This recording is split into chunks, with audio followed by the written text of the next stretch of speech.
you sound so healthy and well, mentally well. But there's that, when something terrible happens to you, whatever it is. I mean, you went through a particularly horrific time, but it's that kind of, we've all had it. We feel like a victim. We feel, woe is me. We feel, oh, it's just awful what's happened, and you can't get over it. When you're right down in the pit, because you're outside of the pit now, but when people are listening to that, and they might feel that they're right at the bottom of the pit right now, what are the first kind of handholds you would suggest for people to start climbing out? What worked for you? You came out the coma, you realized what had happened. Where did you go from there? To get out to those first steps. Well, sometimes I think this movement of positivity is misinterpreted, because sometimes it doesn't allow people to experience anything other than positive feelings, which actually is quite robotic and wrong. So actually, when you've been through any kind of trauma, and we can't grade the severity because it's to the individual how it affects them. What affects me might not affect the next person. Yeah. But I think in the beginning, allow a certain amount of wallowing, allow woe is me, allow anger, why me, why not them? Because these are normal emotions to go through. And like you said at the start of the chat, if you don't voice these and you don't go through them, they might come out as PTSD years later.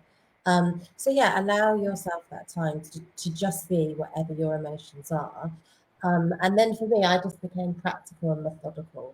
Of right, how am I going to do this? What can I do? Okay, that's good. Yeah, I like that. Yeah. And I'm a real list person, and making lists, Googling links, looking up support networks, charities, forums.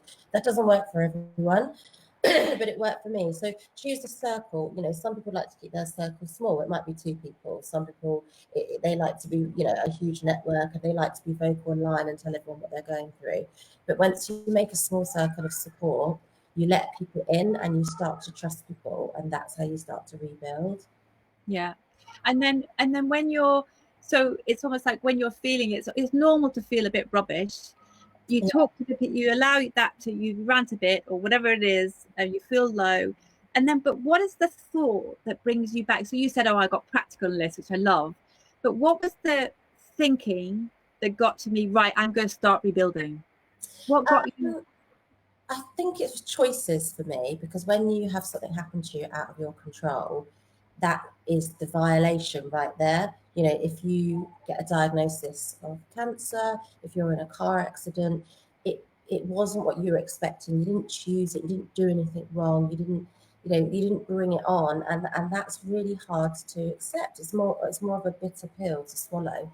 So then you have to say, this is where the journaling came in for me. I made a list of the choices I do have. Let's write down what's not in my control and what is. And there was only one thing that wasn't in my control, and that was the event that happened. So when I made the list of all the things that was in my control, I was like, wow, it's so long. All of a sudden I feel quite liberated, and I feel in control in the driving seat. So let's set to work on the things I'm in control of, because I'm wasting a hell of a lot of energy on that one thing on that list that I can't control. And again, in a way, you're in control of how much energy you give to that thing. You let it die a death and just leave it, and it will go. Yeah. And is your experience is that it does die? I think it's like it does die a death, doesn't it? It when you give it an energy, they say it's like your neural pathways in your brain. If you stop using those pathways, they just close up, and then the new positive neural pathways, they light up. Has that been your experience? Yeah, absolutely. Feeding something, it's almost like a plant, isn't it? Watering it, feeding it every single day and letting it grow or stay the same. It isn't productive, and that's when something does end up defining you. For me, mine's quite visible. So I couldn't go back to normal life and pretend I was never burnt and never tell anyone, because it's a facial burn. But actually, I thought, well, if I've got this permanent visible burn, perhaps I could set up a charity and help other people that have it too. So it doesn't have to define me in the way it was intended to. So even if something's visible and permanent and you can't sort of block it out in that way, there's ways to reframe it. We have the ownership of your destiny and your story, and you decide the ending, not somebody else. Yeah, that's such an empowering way to think of it, and also the kind of to be of service, because if anyone's going to listen to anyone else in terms of like sort of burn, or if you know, if you've had cancer, you can probably help somebody with cancer. If you've got a burn on your face, you can help somebody who's also going through that. So it's such, what an empowering and brilliant way to think about that.